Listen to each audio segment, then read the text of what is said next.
Hey guys, got a pretty quick video for you here today. Over the years, I've done dozens and dozens of reviews on Feyachi products. They always put out pretty decent quality and very budget-friendly products. And they asked if I would take a look at a couple different like offset or 45-degree iron sights for them. And to also let you guys know that July 16th and 17th are Amazon Prime days. And I don't know exactly what deals are going on with Feyachi, but they said they're going to have some pretty major savings. So I will leave links for their Amazon stores and all that stuff down in the video description. But I figured we'll do a real quick unboxing of both of these. I kind of go over some of their highlights and features, and then kind of tell you why you might want to use 45-degree offset sights. So the boxes are pretty plain. These are stickers that are on there. There's stuff there. We'll get this one open first, see what we got here. So we got a tool up here. Looks to be just like an Allen key. And then the sights. So front and rear sights here. I'll get this other one open up and then we'll get everything out of the packages. Just want to show you how stuff comes in here.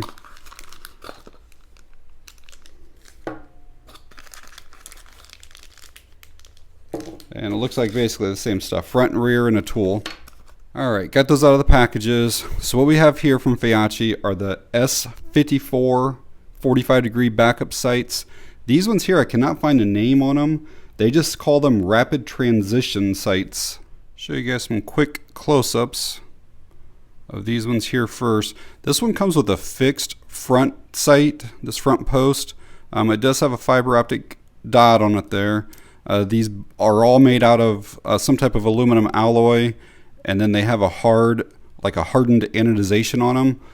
So they should be fairly durable. It looks like it's like a matte finish on it, and it actually does feel like it's done pretty well. It's definitely not painted, it's not slippery or anything like that. The rear on this one is how you do your windage and your elevation adjustments. So again, this is a front fixed sight, and then you adjust everything from the rear. And I know that's not perfect, but it gives you an idea of what that's going to look like.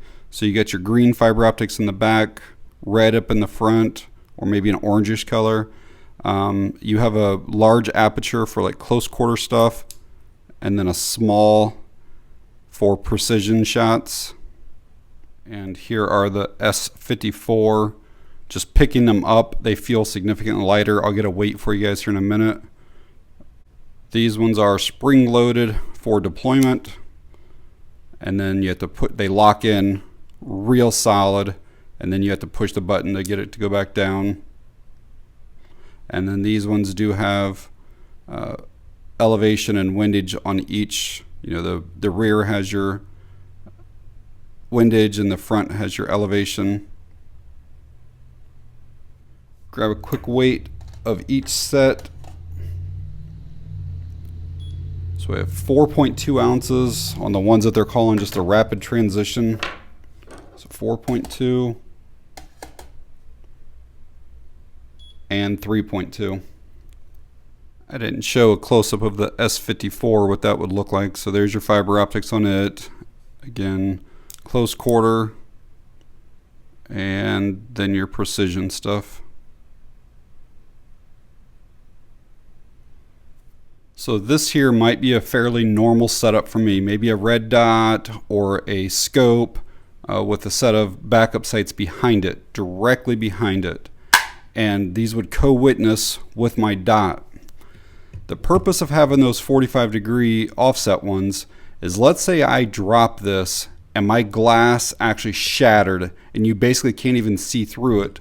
Well, my backup sights are no longer any use either. Or if I drop my scope or something happened where the internals of the scope malfunctioned, anything like that, if I'm not able to see through this correctly, these are pretty much useless. Another reason you might want some offset sights on your rifle is, let's say that you have a scope and you have it set up for kind of maybe distance, maybe 200, 300, 1,000 yards, whatever it might be.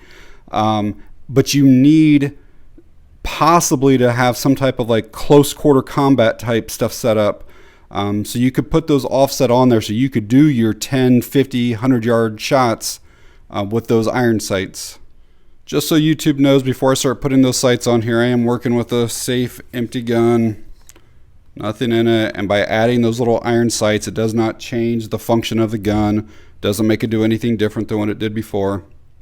So to mount these, there's a screw right here, which loosens this piece right there.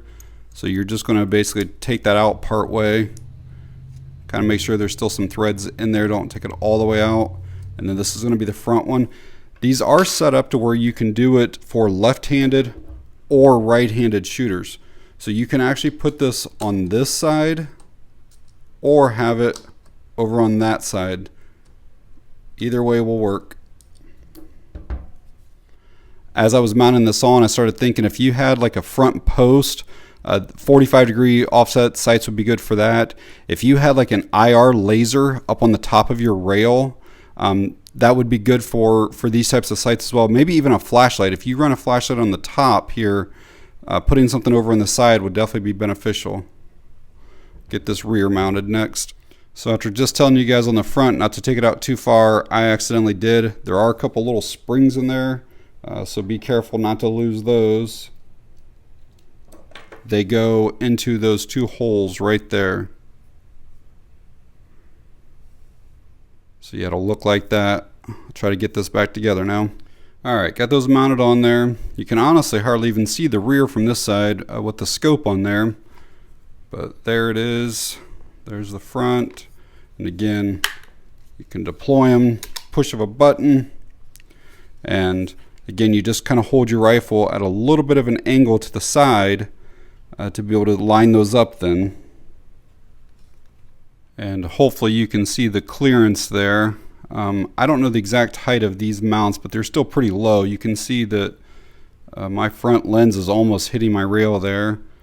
But those clear it no problem at all.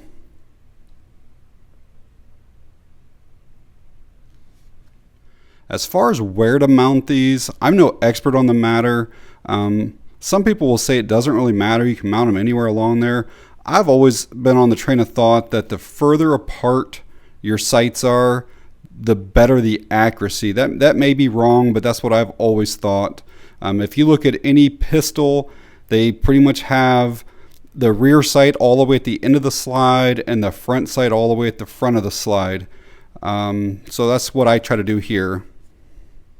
But alright guys, I know this is a quick video. I just wanted to kind of introduce you to these 45-degree sights, kind of let you know the purpose of why you would even want to use something like this. And then also let you know about the Amazon Prime deal that's coming up on July 16th and 17th. I will for sure leave links to the ones that I have here, these S54s and then these rapid transitions. I'll leave links to them down in the video description. And then from there, you should be able to get to Feyachi's main Amazon page. I will try to link that as well. I'm not sure if I'm able to, but I'll try to do that. But if you guys found the video helpful or informative in any way, please give me a thumbs up. If you have any questions or comments, leave them down below. And that's going to be it on this one. Thanks for watching. I appreciate it.